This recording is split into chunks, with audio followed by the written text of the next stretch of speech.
E os deputados estão reunidos desde cedo para definir o novo presidente da Câmara. Vamos ao vivo ao plenário com a repórter Manuela Castro, que acompanha essa sessão. Manuela, quando é que sai esse resultado?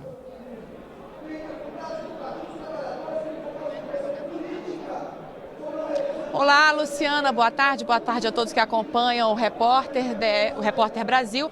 Nós estamos aqui já com o processo iniciado da votação. Esse processo teve início com a fala dos candidatos à presidência da Câmara.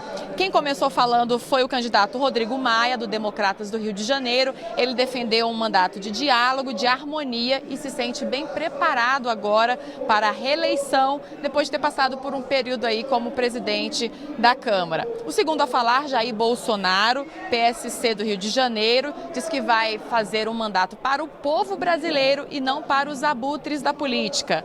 O terceiro a falar foi Jovair Arantes, do PTB de Goiás, disse que a Câmara vive o pior momento até agora da história, mas que ele está preparado para lidar com isso.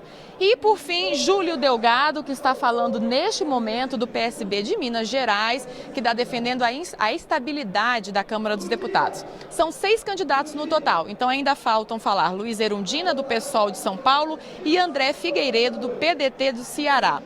Fora a candidatura dos presidentes, ainda tem mais 10 vagas da mesa diretora. São vagas para 2 vice-presidentes, 4 secretários e 4 suplentes. O processo de eleição vai se dar da seguinte maneira: depois que acabar aqui a fala, são 3 ainda candidatos a presidente, haverá algumas considerações em relação aos outros integrantes da mesa e, por fim, cada candidato vai à urna eletrônica para fazer a votação e o resultado sai imediatamente depois. E há possibilidade de segundo turno, então essa eleição deve entrar aí pela tarde, tranquilamente, até saber o resultado. Luciana. Obrigada, Manuela. Bom, e antes de começar essa sessão, a gente ouviu 2 desses candidatos citados pela repórter Manuela Castro. Vamos ouvir. Fizemos um trabalho muito importante e o trabalho não foi de um mês, de 2 semanas. O trabalho é de 22 anos. Então acredito que hoje nós vamos ter um resultado muito positivo dessa convivência que eu tive historicamente aqui dentro da casa.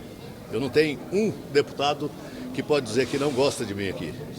Então essa é a razão do nosso entusiasmo e entender que o voto no plenário, que é um voto secreto, certamente surpreenderá aqueles que acham que já venceram. O segundo turno é certo? Vocês trabalham com o segundo turno? Eu acredito que nós estamos trabalhando e trabalhamos, obviamente, para ter a vitória, no primeiro ou no segundo turno. Qualquer jeito que acontecer é a democracia. Voto é voto e você só conta após a apuração. Ninguém pode falar como será o processo, porque a gente não sabe como vai terminar o primeiro turno. Cada cenário gera um segundo turno diferente. Como a gente não sabe como vai terminar o primeiro turno, a gente não sabe em que condições, havendo o segundo turno, quem sai mais fortalecido ou menos fortalecido. O processo eleitoral de segundo turno, ele depende muito do primeiro. Então não dá para discutir uma coisa que a gente não sabe como é que vai se portar se acontecer. Quantos votos você acha que o senhor tem? O meu, espero que mais alguns.